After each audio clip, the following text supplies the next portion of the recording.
हमारे बहुत ही लोकप्रिय और आप सबके दिलों में बसे हुए सुधा डेयरी प्रोडक्ट की बात करूं तो उसमें भी दूध पर और पनीर पर जीएसटी मुक्त कर दिया गया, जीएसटी हटा दिया गया है।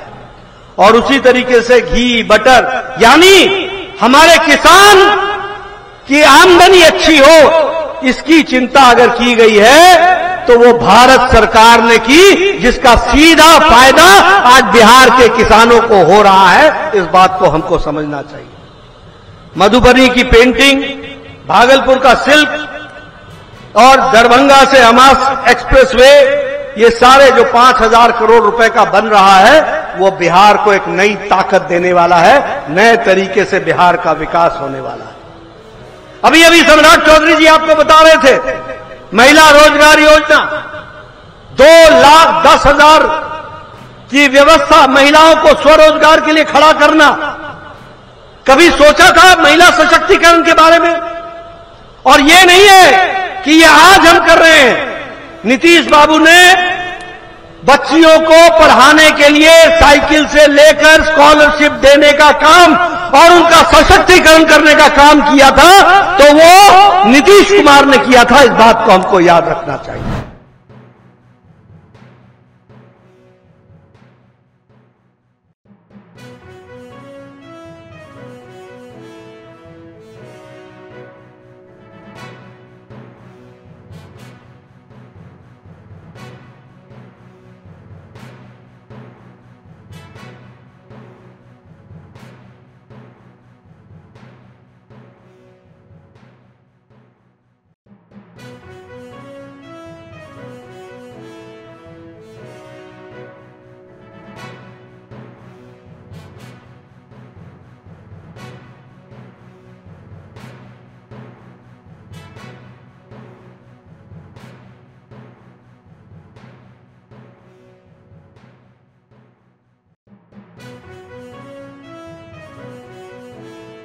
ತುಂಬಾ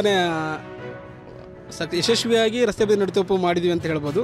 ಹಾಗೆಯೇ ನಮ್ಮ ಜಿಲ್ಲೆಯು ಮೂಲತಃ ಒಣಹವೆ ಪ್ರದೇಶ ಆಗಿರೋದ್ರಿಂದ ಬೇಸಿಗೆ ಸಮಯದಲ್ಲಿ ನಮ್ಮ ಜಿಲ್ಲೆಯಲ್ಲಿ 36-40ವರೆಗೂ ಡಿಗ್ರಿ ಇರಷ್ಟು ಬಿಸಿಲಿನ ತಾಪ ಇರೋದ್ರಿಂದ ರೈತರು ತಮ್ಮ ಜಮೀನಲ್ಲಿ ಕೆಲಸ ಮಾಡುವಂಥ ಸಂದರ್ಭದಲ್ಲಿ ನೆರಳಿಗೋಸ್ಕರ ಅಕ್ಕಪಕ್ಕ ಜಮೀನಲ್ಲಿ ಇರ್ತಕ್ಕಂಥ ಸಣ್ಣ ಪುಟ್ಟ ಒಂದೊಂದು ಮರಗಳನ್ನ ಆಶ್ರಯಿಸಿದರು.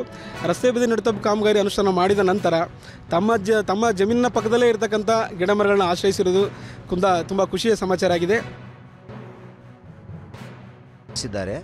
ಮತ್ತು ಯೋಜನೆವಾರು ಏನು ಸಸಿಗಳನ್ನು ಬೆಳೆಸಿ ಆ ರಸ್ತೆ ಬದಿಗೆ 1 ಕಿಲೋಮೀಟ್ರಿಗೆ 300 ಗಿಡದಂತೆ 552 ಕಿಲೋಮೀಟ್ರು ಗಿಡ ನೆಟ್ಟಿದ್ದೀವಿ.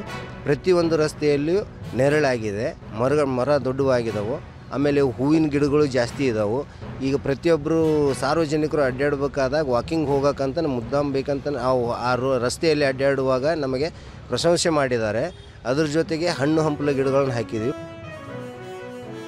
ಬೇಸಿಗೆ ನಂತರದಲ್ಲಿ ಏನು ಹೂವನ್ನು ಬಿಡ್ತಾ ಇದ್ದಾವೆ, ಅದು ನೋಡಲಿಕ್ಕೆ ಭಾಳ ಜನರಿಗೆ ಅದು ಭಾಳ ಕಣ್ಣಿಗೆ ತಂಪು ನೀಡ್ತಕ್ಕಂಥದ್ದು. ಮತ್ತು ಅದನ್ನು ನೋಡಿ ಭಾಳ ಜನ ಆಕರ್ಷಿತರಾಗಿ ತಾವು ಅಲ್ಲಿ ಬಂದುಬಿಟ್ಟು ಸೆಲ್ಫಿ ತೆಗೆದುಕೊಂಡು ಹೋಗ್ತಕ್ಕಂಥ ವ್ಯವಸ್ಥೆಯನ್ನು ನಾವು ಕಾಣ್ತಾ ಇದ್ದೀವಿ. ಭಾಳ ಹಳ್ಳಿ ಜನರು ಕೂಡ ಇದ್ರ ಬಗ್ಗೆ ಭಾಳ ಒಂದು ಅಪ್ರಿಷಿಯೇಟ್ ಮಾಡ್ತಾ ಇದ್ದಾರೆ. ಇದು ನೋಡಿ ನಮಗೆ ಭಾಳ ಖುಷಿ ಅನ್ನಿಸ್ತೈತಿ. ಒಟ್ಟಾರೆಯಾಗಿ ಇವತ್ತಿನ ದಿನಮಾನದಲ್ಲಿ ಬಿಸಿಲಿನ ತಾಪಮಾನ ಕಡಿಮೆ ಮಾಡಲಿಕ್ಕೆ ನಾವು ಗಿಡಗಳನ್ನು ನೆಡಬೇಕು. ಈ ದೃಷ್ಟಿಯೊಳಗೆ ನಾವು ಸಾಕಷ್ಟು ಸಾಧನೆಯನ್ನು ನಮ್ಮ ಗದಗ ಜಿಲ್ಲೆ ಮಾಡಿದೆ ಅಂತ ಹೇಳಲಿಕ್ಕೆ